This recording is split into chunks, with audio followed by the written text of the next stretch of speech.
8 വർഷങ്ങൾക്ക് മുമ്പ് എനിക്ക് തോന്നിയൊരാഗ്രഹം, എൻ്റെ മനസ്സിൽ ഉദിച്ചൊരാഗ്രഹം എന്നൊക്കെ വേണമെങ്കിൽ പറയാം. ആ ആഗ്രഹത്തിൻ്റെ ഒരു സാക്ഷാത്കരണമാണ് കേട്ടോ ഈ വീഡിയോ. വേറൊന്നുമല്ല, ഞങ്ങൾ 2 ഫാമിലിയും, അതായത് എൻ്റെ ഫാമിലിയും ഇച്ചായൻ്റെ ഫാമിലിയും ഒരുമിച്ച് നമ്മുടെ കൊച്ചിയിൽ നിന്ന് ട്രിവാൻഡ്രത്തിന് ഒരു യാത്ര, അതും വിമാനത്തിൽ പോകുന്നു. ഇതാണ് എൻ്റെ ആഗ്രഹം. ഇതിനെന്താ 8 വർഷത്തെ ഒരു കാലാവധി എന്ന് ചോദിച്ചു കഴിഞ്ഞാൽ വേറൊന്നുമല്ല, 2017 ഞാൻ ആദ്യമായിട്ട് ഫ്ലൈറ്റിൽ യാത്ര ചെയ്യുന്നത്. അതിനുശേഷം 2018 ഞാൻ വീണ്ടും യാത്ര ചെയ്തു. അന്ന് എനിക്ക് തോന്നിയൊരാഗ്രഹമാണ് എപ്പോഴെങ്കിലും എനിക്ക് എൻ്റെ ഫാമിലിയായിട്ട് ഒരു ഫ്ലൈറ്റ് യാത്ര ചെയ്യണമെന്നുള്ളത്. ഇൻ്റർനാഷണലൊന്നും ഞാൻ ആഗ്രഹിച്ചിരുന്നില്ല, ഒരു ഡൊമസ്റ്റിക് തന്നെയായിരുന്നു എൻ്റെ മനസ്സിലുണ്ടായിരുന്നത്. പക്ഷേ ലൈഫിലെ ചില സാങ്കേതിക തകരാറുകൾ മൂലം അതൊന്നും നടന്നില്ല.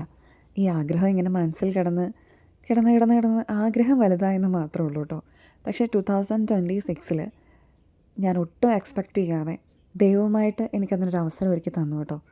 എന്താണെന്നറിയില്ല, എല്ലാം അങ്ങ് സെറ്റായി. അങ്ങനെ ഞങ്ങൾ ഒരുമിച്ച് യാത്ര ചെയ്തു, ഒരുമിച്ച് ഞങ്ങൾ പറന്നു എന്ന് വേണം പറയാനായിട്ട്.